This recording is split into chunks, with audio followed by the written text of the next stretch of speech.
Hi, my name is April, and I welcome you to Anchored by Peace. I created this forum for the purpose of providing you as an audience some usable tools on communicating effectively. I'm a licensed marriage and family therapist, and I'm within the state of California. And one thing that I've discovered in working with individuals, couples, with families, that the main issue, it really centers around communication. And so I wanted to design a series to really just share with you the same principles I've applied in working with clients. It's really about communication styles. So I hope you go along with me on this journey as I give you some scenarios and we work through how to communicate in an assertive manner. If you can walk away knowing how to use an I statement, if you can walk away knowing how to give clarification and also ask for clarification and to feel heard, then I've done my job.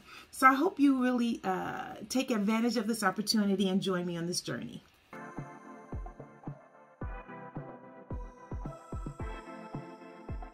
Today we're going to talk about communication styles on how to speak, when to speak.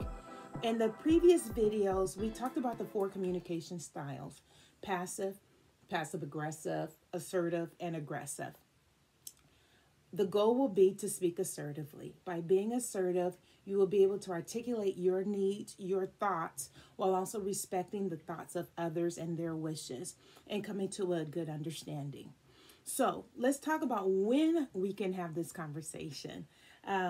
So we don't want to have this conversation when we're highly upset, when we're very angry. How I want you to gauge that is think of a scale between 1 and 10. 1 is you're elated, you have peace, there's joy, contentment, rainbows, butterflies, all the good things.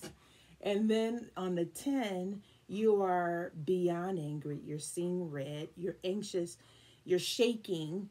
That is a 10, okay? There's still the 2, 3, 4, 5, 6, 7, 8, 9. All those numbers are in between on an emotional scale. Anytime you're in between a 7 and a 10, you're more likely to be very emotionally reactive. And when you're emotionally reactive, we tend to have physical signs, and it's really a sign of fight or flight that was created in us. So that's not the time to sit down and talk to someone and have a conversation. The best I would recommend at that point is that you say, I need a minute, we need to talk, but just give me a minute, I need to calm down. And so the goal will be for you to take a moment, take a time out, breathe, to at least go from anywhere between a 7 and 10 to at least a 6, anywhere between a 4 and a 6. So instead of saying beyond angry to her, I'm really frustrated, right? You're able to articulate more because you're not emotionally regulated at that point. So when you've calmed down, how do you state what you need? How do you ask for what you need? We're going to do the classic I statement, but with a twist. I think I put a little bit something else on there. So the I statement goes like this: I feel when, because, period. I need blank. Then the last part, which I say is the twist, is are you able to, or would you be willing to ask a question because you want to engage the person in the conversation, okay? So let's use a situation with the roommates that we've talked about in the previous 4 videos. Someone comes in, your roommate comes in, not just someone, comes in and put their dish in the sink while you're doing the dishes or while you're putting the dishes in the dishwasher, and you are concerned because it seems like they do have a habit of doing that, or it seems like they're always bringing their dishes and just leaving it when you're in there doing the dishes. Is there an assumption that they want you to do their dish? So what you want to do is, you may be frustrated, right? You're not probably going to be angry, hopefully. So what you're going to do is, using the I statement, you will say, I feel frustrated when you leave your dishes in the sink as I'm putting the dishes in the dishwasher, because it seems like you have the impression, or it seems like you think it's my responsibility.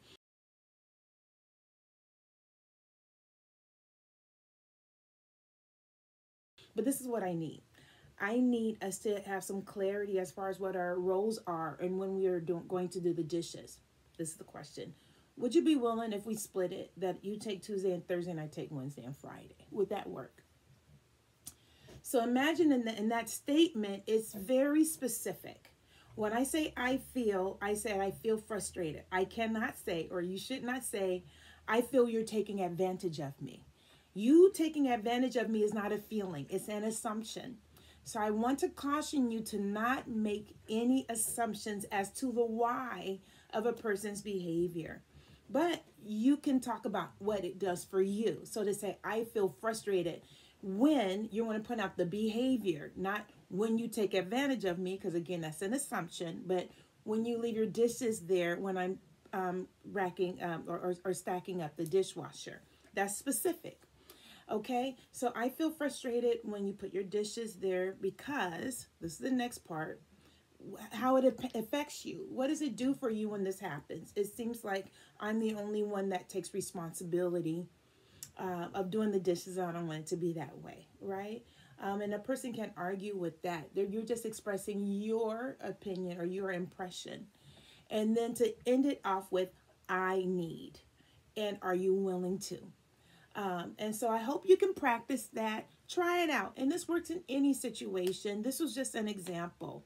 Listen, I look forward to hearing from you, comments, feedback, even suggestions on future content. It's been my pleasure talking to you. You have a good day. So if you benefited from these videos, please like, share, and subscribe. I welcome you to come along with the Anchored by Peace family. God bless.